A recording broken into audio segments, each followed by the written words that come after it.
Hello everyone, good morning. Introducing, I'm Erik Muhammad. With my team, Dr. Abdurakhman will present an article, Muhammadiyah and their protection of former PKI in Yogyakarta's place, 1965 until 1970. In this introduction, we will explain the purpose of this research article.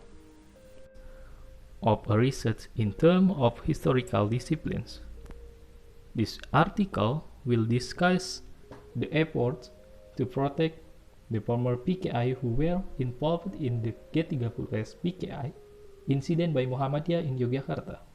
This incident began when two TNI AD officers named Brigadir Jenderal Katamso Darmokusumo and the Letkol Soegiyono Mangunwiyoto were killed by the PKI in Yogyakarta.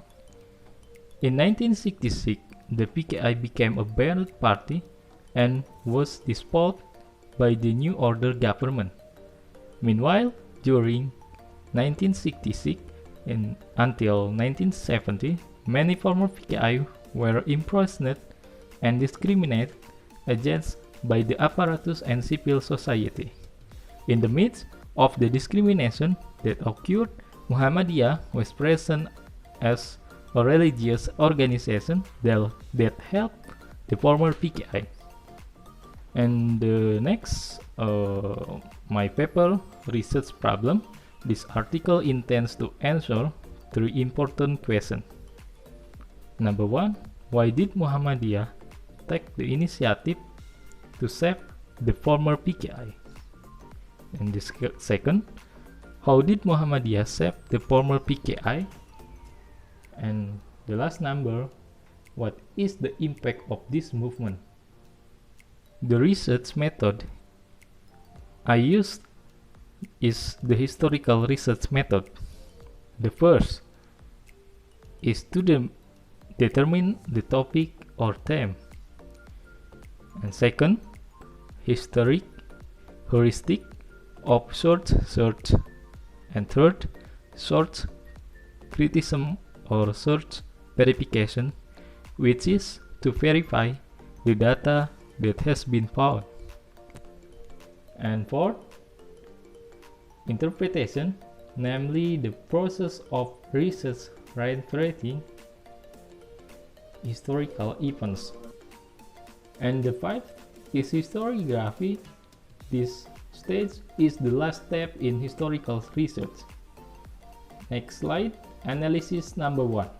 Why Muhammadiyah saved the former PKI in Yogyakarta? Muhammadiyah movement, modern religious organization and reform. Muhammadiyah organization was born on November 18, 1912 in the Yogyakarta. Muhammadiyah is a modern and reformist socio-religious organization. This organization grew up in urban areas. When the 1965 incident occurred, Muhammadiyah in Yogyakarta was affected. And the next slide, because in the mid-1970s, the policies governing religious ownership was issued by President Suharto. The policies prohibits the flow of atheism from developing in Indonesia. This organization should normalize the Western population of the Yogyakarta village, especially those involved with the PKI. And next slide, because the PKI in the debate with atheism, Muhammadiyah did re-Islamization. Muhammadiyah has a strong reason to protect the former PKI because of humanity.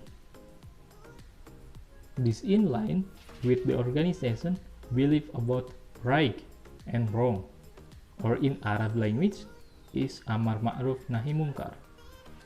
Next slide, analysis number 2. How Muhammadiyah saved the former PKI in Yogyakarta. Muhammadiyah and the ex-PKI in Yogyakarta 1966 until 1969.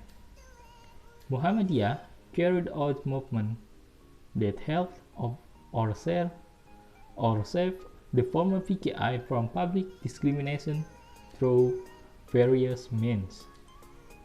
VKO, or Penolong Kesengsaraan Umat, is one the agencies used to solve problems.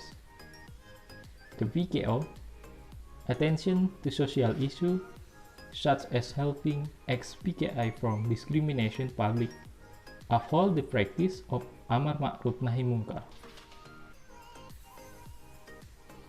And next slide. Build the Soko Tunggal Mosque around the water castle of Taman Sari. Re-Islamizing the former PKI in the Taman Sari area, empowering Nasyatul Aisyah as a woman organization that cares for ex-PKI women like Berwanis.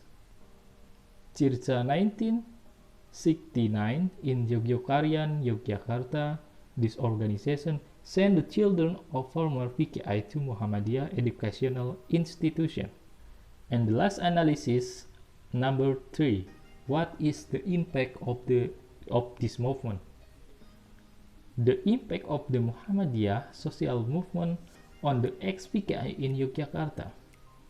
The impact that we can see include, among others, there are 4 prongs. Number 1, Muhammadiyah entered practical politics during the leadership of Kiai Haji Ahmad Badawi in 1966. The re-Islamization of Muhammadiyah created Islamic domination in the west of the village in 1970s. And the last number has a neutral center of worship, namely the Soko Tunggal Mosque in Taman Sari. And the next slide, the development of Muhammadiyah educational institution continues to increase. Finally, we have conclusion. Number 1, helping the former PKI from mass discrimination has helped Muhammadiyah find the pure teaching of Kiai Haji Ahmad Dahlan. And the second, Muhammadiyah has carried out reform and modern movement. And third, in 1960s, Muhammadiyah was fused into the practical politics of democracy terpimpin. And the last number, Muhammadiyah helped the new order government to normalize the situation in Yogyakarta after 1965. Next conclusion, re-Islamization, building of the Suku Tunggal Mosque, and Nasyatul Aisyah as a protect women organization from PKI like Berwanis. There are former PKI who take refuge under the banner of Muhammadiyah to survive the threat of violence in 1969. And the last conclusion, in 1970, the former PKI, which was located west of the place, was controlled from public threat. Finally,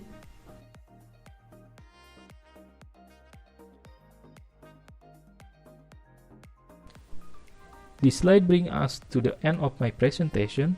I welcome suggestion, correction, feedback, and questions related to my topic. I deliver my best gratitude for your full attention during my presentation. Thank you and stay healthy.